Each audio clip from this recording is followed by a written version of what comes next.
Hi everyone, मैं रोहन यादव आप सभी का एक बार फिर से अपने यूट्यूब चैनल पर स्वागत करता हूं। जैसा कि आप सभी को पता है कि मैं अपने यूट्यूब चैनल पर समाजकारी के संबंध में संपूर्ण जानकारी प्रोवाइड कराता हूं। आज की जो मेरी ये क्लास है यूनिट नंबर 1 पर मैं आप लोगों से आज महत्वपूर्ण प्रश्नों पर बातचीत करने वाला हूँ। ये प्रश्न वो हैं जो एमपी सेट और यूजीसी नेट के लिए इम्पॉर्टेंट है। तो यूनिट नंबर 1 में समाजकारी की प्रकृति और विकास पर बात की गई है। उन्हीं के आधार पे मैंने कुछ महत्वपूर्ण प्रश्न लिए हैं। ये वो प्रश्न हैं जो विगत वर्षों में यूनिट नंबर 1 में प्रश्न पूछे जा चुके हैं। ध्यान रखिएगा, मैंने आप लोगों का जो कवर यूनिट नंबर 1 से लेकर 4 तक यूनिट बेसिक जानकारी के साथ साथ पूरे डीप में आप लोगों से चर्चा किया हूँ। आज स्टार्ट कर रहा हूँ यूनिट नंबर 5 और यूनिट नंबर 5 आज और कल की क्लास में आपका ये समाप्त हो जाएगा। आज और कल की क्लास में आपका यूनिट नंबर 5 जो है समाप्त हो जाएगा। ये क्लास चलेगी 6:30 पर, यूनिट नंबर 5। और यूनिट नंबर अगर हम बात करें 6 के बारे में तो वह क्लास चलेगी 8:30 पर। और 1 PM जो आपकी क्लास होगी वो होगी क्वेश्चन पर यानी प्रैक्टिस पर। ठीक है, तो 3 क्लासेस हैं मैं आप लोगों को प्रोवाइड करा रहा हूँ और समय से आप लोगों का पूरा यूनिट समाप्त हो जाएगा। मैं आज से शॉर्ट नोट की PDF आप लोगों को प्रोवाइड करा रहा हूँ।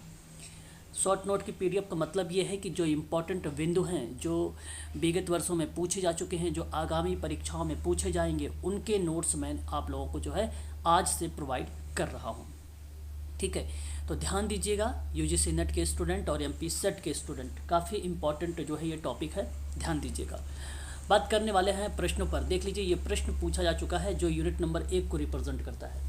पहला अभिकथन ये है कि समाजकारी का विभाजन प्रायः तीन मुख्यतः व्यवहार श्रेणियों में, जैसे बृहद हो गया, मध्य हो गया, सूक्ष्म हो गया, इनमें किया जाता है, जिसमें क्रमशः बृहत्तर समुदाय में आ जाएगा, पड़ोसियों तथा व्यक्तियों की समस्याओं को सुलझाया जाता है। क्या ये बात सत्य है? तो आप लोग सभी लोग कहिएगा कि यह स्टेटमेंट आपका सत्य है। समाजकारी की ये 3 स्तरों को एकांतिक रूप से समाजकारी का प्रतीक होता है या प्रतीत होता है, तो ये भी स्टेटमेंट आपका सत्य है। और ये प्रतीत होने की जो व्याख्या कर रहा है, एक प्रकार से अगर प्रश्न में अगर व्याख्या वाला आएगा तो भी आप कह सकते हो कि इस प्रश्न की यहाँ पर जो है ये व्याख्या भी हो रही है। ठीक है, ध्यान दीजिएगा। इसका सही जवाब बेसिकली अगर मैं बात करूँ ऑप्शन नंबर ए जाएगा। ए और आर दोनों सही माने जाएंगे। ठीक है, बात करते हैं नेक्स्ट क्वेश्चन पर। अगला क्वेश्चन ये है कि व्यक्तिगत समाजकारी के चरण के संबंध में सही क्रम की पहचान कीजिए। आपको जो है इसकी आइडेंटिफाई करनी है कि इसका सही स्टेप क्या होगा। तो ध्यान दीजिएगा, यहाँ पे अगर हम बात करें तो अध्ययन के बाद सामाजिक निदान, उपचार और समाप्ति मूल्यांकन दिया गया है। प्रवेश, देखो यहाँ पर ये गलत हो जाएगा, प्रवेश पहले आएगा। प्रवेश, अध्ययन, निदान, उपचार, मूल्यांकन, समाप्ति। ध्यान दीजिएगा आप सभी लोग, जब हम बात करते हैं समाजकारी के दृष्टिकोण से तो ये ऑप्शन सही जाता है, लेकिन प्रश्न कहा है केस वर्ग में, तो आपका option number C is the right answer होगा। कौन सा ऑप्शन सही जाएगा? आपका सी वाला राइट होगा, ध्यान रखेंगे। आगे बढ़ेंगे और नेक्स्ट सवाल की बात करेंगे। क्वेश्चन नंबर 3 हमारे सामने है, इसमें सम्मिलित करना है आप लोगों को। ठीक है, अगर मैं आपसे बात करूं क्वेश्चन नंबर 3 में, तो पहले का जो आर्य समाज है ये शुद्धि आंदोलन को रिप्रेजेंट करता है। मैंने पढ़ा रखा है, बड़ी डीप में आप लोगों से यूनिट नंबर 1 से लेकर 4 पर बातचीत किया हूँ मैंने आपसे, है ना। प्रार्थना समाज के बारे में अगर मैं आप लोगों से बात करूं तो ये प्रार्थना समाज किसको रिप्रेजेंट करता है? अच्छा, यंग बंगाल का तो यही सीधा सीधा रिप्रेजेंट हो जाएगा, है ना। और थियोसॉफिकल सोसाइटी की रिप्रेजेंट करता है तो मैडम ब्लॉट्सकी, और प्रार्थना समाज का आत्माराम पांडु है ना। तो ऑप्शन ए का दूसरा मैच होगा, बी का जो मैच होगा वो 4 से मैच होगा, और जो सी होगा वो आपका मैच करेगा 1 से, और जो डी मैच होगा वो 4 से। तो 2 4 सॉरी, यहाँ पे बी का जो है आपका रिप्रेजेंट हो रहा है, यहाँ पे 3rd होगा, ये उल्टा पुल्टा हो गया, ये 3rd होगा और ये 4 होगा, ये 4 होगा, है ना।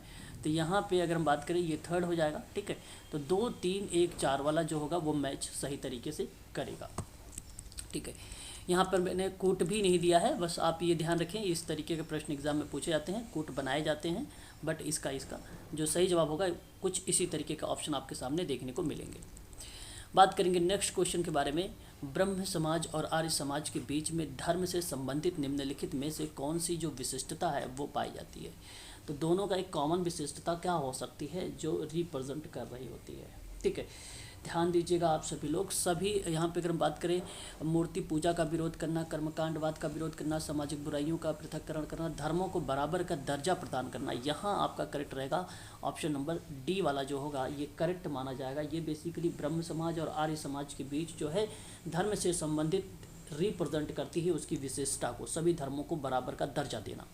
ठीक है, बात करेंगे नेक्स्ट क्वेश्चन के बारे में। ये प्रश्न हमारे सामने कारखाना एक्ट से प्रश्न आ गया है, 1948 का है, जो धारा में बताया गया है कि कारखाना शब्द को परिभाषित करता है। और सही जवाब यहाँ पे जो जाने वाला है वह आपका 2M होगा। क्या होगा? 2M के तहत जो है कारखाना शब्द को परिभाषित किया गया है, जो ऑप्शन नंबर डी में मिल रहा है। बात करेंगे नेक्स्ट सवाल के बारे में। ये PDF अभी मैं आपको दे दूंगा, आप देख लीजिएगा PDF को, है ना। थोड़ा सा PDF जो है मैंने इस फंट को लार्ज के रूप में लिया है, इसलिए कोई पूरा क्वेश्चंस जो के साथ साथ ऑप्शन पूरे नहीं दिखाई दे रहे हैं। फिर भी आप प्रश्न को पढ़ने के बाद आपकी ज़ुबान पे आंसर होना चाहिए। हालांकि मैं इसकी जो PDF आपको जब दूंगा तो आप आसानी से इसके आइडेंटिफाई कर लेंगे। निम्न में से कौन सा समाज कार्य की सीमा से बाहर होता है? समाज कार्य की सीमा से कौन सा बाहर होता है? तो पूर्व चेतन बाहर होता है, बल्कि सचेतन आपका रहेगा, उसमें उपचेतन भी रहेगा आपका और आपका अवचेतन भी रहेगा। तो पूर्व चेतन कोई प्रक्रिया नहीं होती है, ठीक है। अर्धचेतन के रूप में उपचेतन को लिया जाता है, इसलिए आपका ये बाहर है पूर्व चेतन, ठीक है। बात करेंगे नेक्स्ट सवाल के बारे में कि विचार करना है आपको कि समाज कार्य भारत में अपनी पहचान नहीं बना पाया है। ये बात तो सत्य है, मैंने इसके बारे में पहले भी आप लोगों से बता चुका हूँ। बात करता हूँ कि समाज कार्य व्यवहार का आधार विस्तृत है ना। इसके नीचे फिर कूट दिए गए हैं, तो विस्तृत है, विस्तृत का मतलब होता है व्यापक लेवल पर फैला हुआ है। तो ये बात सत्य है और इसकी सही व्याख्या भी हो रही है। ऑप्शन नंबर अगर मैं बात करूँ तो सी इज़ द राइट आंसर होगा इस प्रश्न का। बात करेंगे नेक्स्ट सवाल के बारे में। क्वेश्चन हमारे सामने 8 नंबर का सवाल है। अगेन आपको विचार करना है कि भारत में अगर हम बात करें तो समाजकारी और सामाजिक न्याय को बढ़ावा देता है। सोशल वर्क के अंतर्गत अगर हम बात करें तो यह स्टेटमेंट आपका करेक्ट जाएगा, यानी ये सत्य रहेगा, ठीक है। फिर उसके बाद आपसे क्या बोल रहा है, कह रहा है कि समाज कार्य जो है सभी लोगों को समाज द्वारा स्वीकृति और उसकी इच्छा के अनुसार विधि से उसके व्यक्तित्व विकास पर समान अवसर भी प्रोवाइड कराता है। देखिए दोनों सही है, कथन और कारण दोनों भी सही हैं, इसकी सही व्याख्या भी हो रही है। ऑप्शन नंबर जो जाएगा वो सी वाला आपका करेक्ट हो जाएगा। नेक्स्ट क्वेश्चन पर बात करेंगे हम लोग। समाज कार्य के प्रश्न हैं सारे ये। देखिए निम्नलिखित में से कौन सी विशेषता है जो मानव समाज को पशु समाज से स्पष्ट रूप से अलग कर देती है? और ये बात आपको पता है। बेसिकली इसका अगर सही जवाब जाता है तो ऑप्शन नंबर बी जाएगा, जहाँ पर अगर हम बात करेंगे संस्कृति लिखा हुआ है। क्या लिखा हुआ है? संस्कृति। बात करते हैं नेक्स्ट सवाल के बारे में कि वर्ष 1915 में दान और सुधार के संबंध में राष्ट्रीय सम्मेलन में क्या समाज कार्य एक व्यवसाय है नामक जो है विवादास्पद भाषण द्वारा दिया गया था। किनके द्वारा ये बात कही गई थी? तो अब्राहम फ्लेशनर के द्वारा की गई थी, जो ऑप्शन नंबर सी में रिप्रेजेंट कर रहा है। आगे बात करेंगे क्वेश्चन नंबर नेक्स्ट के बारे में कि कहता है कि अपने आरंभ के 75 वर्षों बाद समाज कार्य भारत में अपनी व्यावसायिक स्थिति के लिए संघर्ष कर रहा है। क्या कर रहा है? ये संघर्ष कर रहा है। ध्यान रखिएगा, इंपॉर्टेंट सवाल है और इसलिए यह स्टेटमेंट आपका सत्य है। फिर कहता है कि मानवाधिकार और सामाजिक न्याय समाज कार्य व्यवसाय के मूल तत्व हैं और ये भी स्टेटमेंट सत्य है, इसलिए ए आर दोनों सत्य हैं। ऑप्शन नंबर पहला ही आपका करेक्ट हो जाएगा। आगे बढ़ेंगे, नेक्स्ट सवाल देखेंगे। कहता है कि स्थिति में व्यक्ति यानी पर्सन इन सिचुएशन की अवधारणा दी गई है मैरी रिचमंड के द्वारा, फ्लोरेंस होलिस के द्वारा, कि चार्ल्स कूले के द्वारा, कि बर्टलेट के द्वारा दी गई है। एच बर्टलेट सही जवाब है। यहाँ पर अगर हम बात करें क्वेश्चन नंबर 12 हमारे सामने दिखाई दे रहा है, तो फ्लोरेंस होलिस ने बताया है पर्सन इन सिचुएशन के बारे में। Option number B is the right answer होगा। आगे बात करेंगे क्वेश्चन नंबर 13 के बारे में। अभिकथन कह रहा है कि समाज कार्य एक मानवाधिकार व्यवसाय है। बात तो सत्य है, इसमें कोई दो राय नहीं है। फिर अगर आपसे हम बात करें कि सेवार्थी की समस्या का समाधान उसके निर्णय अनुसार किया जाना चाहिए, ये भी बात सत्य है, इसलिए आप कहिएगा कि दोनों स्टेटमेंट आपके करेक्ट जाएंगे यहाँ पर, ठीक है। तो मैं आपसे यहाँ पे बात करूँ तो दोनों स्टेटमेंट ऑप्शन नंबर यहाँ पर जो देखिए यहाँ पे ऑप्शन कुछ ऊट पटांग आ गया है। पहला ऑप्शन जो जाएगा वो ए है, दूसरा ऑप्शन अगर बात करें तो ये बी है, तीसरा ऑप्शन अगर हम बात करें ये सी है, चौथा ऑप्शन डी है। तो यहाँ पर बी वाला ऑप्शन जो जा रहा है ये करेक्ट होगा, ठीक है। बात करते हैं नेक्स्ट पॉइंट के बारे में।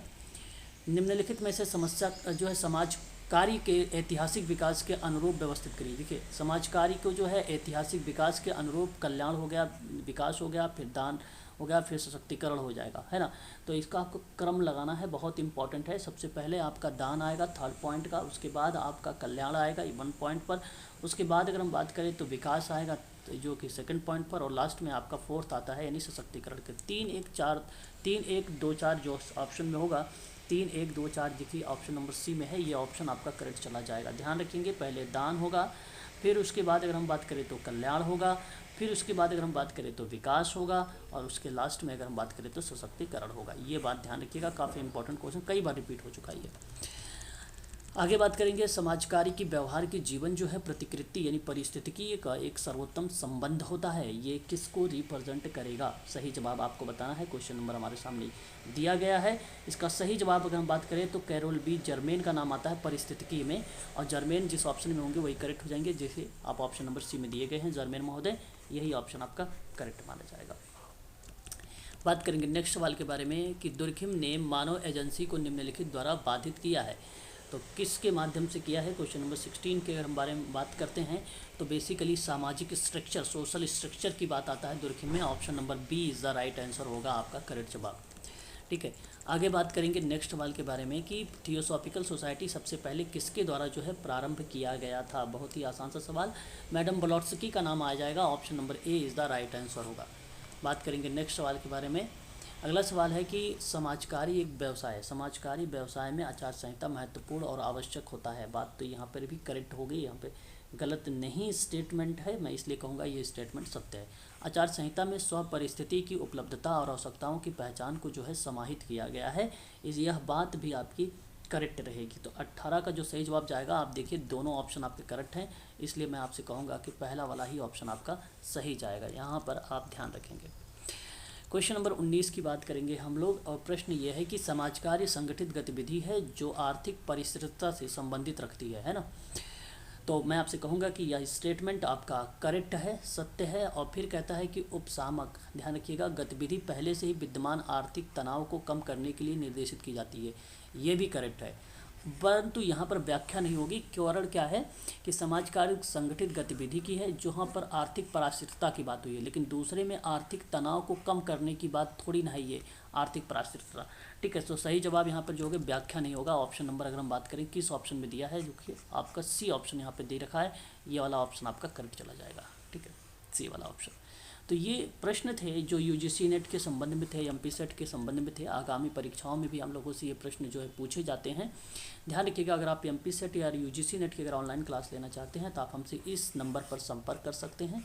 और समाज कार्य की आज से आप लोगों की जो है शॉर्ट नोट्स प्रोवाइड कराया जाएगा, जो इंपॉर्टेंट बिंदु होंगे उन्हीं पर चर्चा की जाएंगी। सारी क्लासेस जो रहेंगी वो प्राइवेट रहेंगी। ध्यान रखिएगा, आज के लिए बस इतना ही।